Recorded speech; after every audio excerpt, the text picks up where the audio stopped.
MGY 001 पाठ्यक्रम का अगला क्वेश्चन है, सृष्टि उत्पत्ति के आधुनिक सिद्धांतों का वर्णन कीजिए। सृष्टि उत्पत्ति के संदर्भ में आधुनिक वैज्ञानिक भी विभिन्न तर्क प्रस्तुत करते हैं और उन्होंने 3 सिद्धांतों को विशेष रूप से माना है। स्थिर दशा सिद्धांत डॉक्टर फ्रेड हायल के द्वारा, विस्फोटक सिद्धांत श्री रायल महाशय द्वारा, स्पंदनशील सिद्धांत एलन सैंडेज के द्वारा। पहला है स्थिर दशा सिद्धांत। सुप्रसिद्ध आधुनिक खगोल शास्त्री डॉक्टर फ्रेड हायल के अनुसार यह सृष्टि अनंत काल से अस्तित्व में थी। इस ब्रह्मांड में अनंत काल से प्रसार हो रहा है, परंतु कोई परिवर्तन दिखाई नहीं दे रहा। इसी ब्रह्मांडीय प्रसार के कारण आकाश गंगाएं परस्पर एक दूसरे से दूर खिसक रही हैं। आकाश गंगाओं के इसी खिसकाव से उनके मध्य जो अंतराल बन रहा है, उस अंतराल में हाइड्रोजन व विभिन्न गैसीय कणों की स्वयं ही उत्पत्ति हो रही है। इन्हीं गैसीय कणों से आकाश गंगाओं के मध्य की रिक्तता अपने आप भर जाती है। इस प्रकार इस ब्रह्मांड का सतत प्रसार हो रहा है। यह प्रक्रिया अनंत काल से ऐसे ही चल रही है।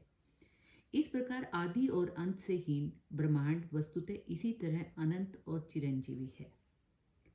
दूसरा सिद्धांत है विस्फोटक सिद्धांत। इस सिद्धांत के प्रवर्तक श्री रायल महाशय हैं। उनके अनुसार इस सृष्टि का निर्माण आज से लगभग 1000 करोड़ वर्ष पूर्व सघन पदार्थों के बीच एक महाभयंकर विस्फोट से हुआ। आज जो आकाश में हमें तारे, ताराओं के पुंज तथा आकाश गंगा आदि इस ब्रह्मांड के केंद्र से परिधि की तरफ प्रसार हो रहा है। इसका तात्पर्य यह है कि ब्रह्मांड की परिधि में विस्तार हो रहा है और यह विस्तार की प्रक्रिया महाविस्फोट से हो रही है।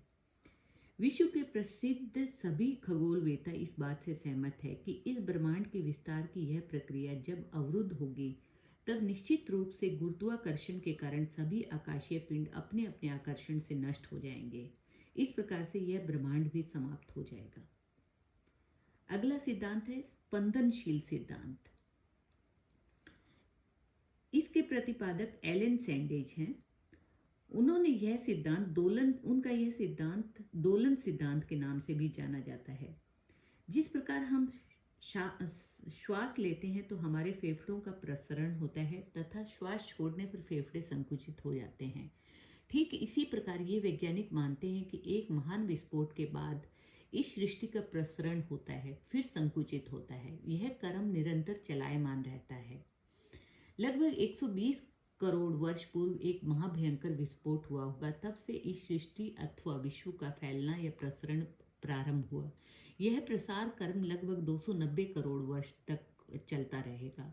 गुरुत्वाकर्षण बल अधिक विस्तार पर रोक लगा देगा, फलस्वरूप संकुचन आरंभ हो जाएगा।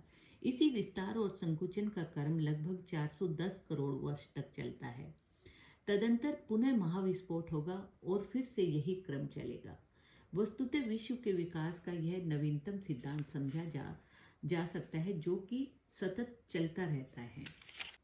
इस प्रकार निष्कर्ष रूप में यह कह सकते हैं कि यह सृष्टि अनंत है, अनादि है। सत्य क्या है कोई नहीं जानता, हम केवल कल्पनाएं कर सकते हैं। कोई परम तत्व है जो इस अनंत, अनादि, अगम्य, अपार ब्रह्मांड को सहज चला रहा है। धन्यवाद।